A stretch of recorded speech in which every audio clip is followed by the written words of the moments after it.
Really happy to be up there with Tim Jones in D.C. Brother, how you doing? Hey, Jamie, good morning. I'm doing great. I really enjoyed listening to you recount all of your adventures, some of which I was a part of. And, Jamie, the one thing you inspired me to talk about this morning was when you were talking about the monuments and the memorials. Jamie, it's because you're exactly right. We have all those because, in a way, it's a celebration of the freedoms we have in this country. They're reminders that we have those monuments and memorials because it's people that have died to protect our freedoms. And, Jamie, I've had the privilege and to travel to other countries around the world. And I was actually in Russia back in the late 80s when it was still the Soviet Union.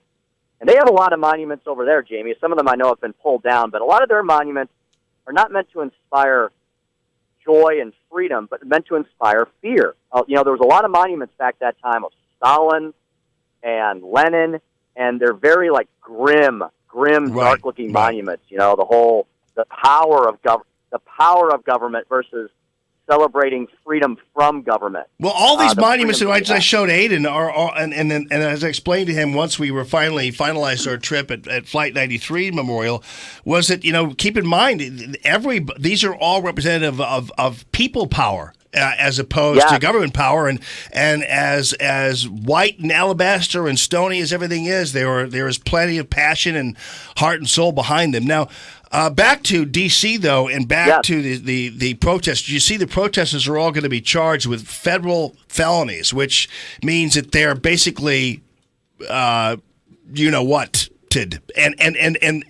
Loretta Lynch isn't the attorney general anymore, and once Jeff Sessions gets in. And Donald Trump already runs the Justice Department, essentially, these people aren't going to get away with this. Jamie, the reason I think that we're seeing these rolling waves of protest, and, you and I were almost right in the middle of them, and I turned a corner last week on Friday and literally almost ran into a wall of smoke up in around 12th and N Street, just a little northwest of the White House, or I'm sorry, almost due north of the White House. 12th Street, 14th Street, that area, Jamie, it's always a kind of a hotbed of activity, of political activity on both sides. And, the reason you're seeing this, let's go back to the election. It started back then, right? Right after the election, there was all this anger and they couldn't believe Trump got elected. And then it was the Electoral College. And then it was his cabinet picks. And there's just been these rolling waves of protest. We saw it blow up Friday afternoon in D.C., literally in front of our eyes, where, I was a little concerned for, my wife and my daughters who were with me, and luckily I know that city really well, and I was able to navigate around the people, literally burning cars as the riot police flew past us, in full battle regalia that day. Thank goodness they were there. But I think the reason we're seeing this, Jamie, is that there's a false narrative driven by the media, which is, everyone's afraid that Donald Trump's going to take their rights away. That's a bunch of BS, and it's an excuse they're using. There's no rights that are going to be taken away. These are people who don't want equal rights. They want special rights.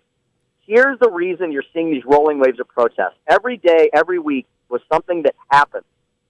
We're enjoying it. We're enjoying these cabinet picks. We're enjoying this peaceful transition of power. We're enjoying the ability to make America great again.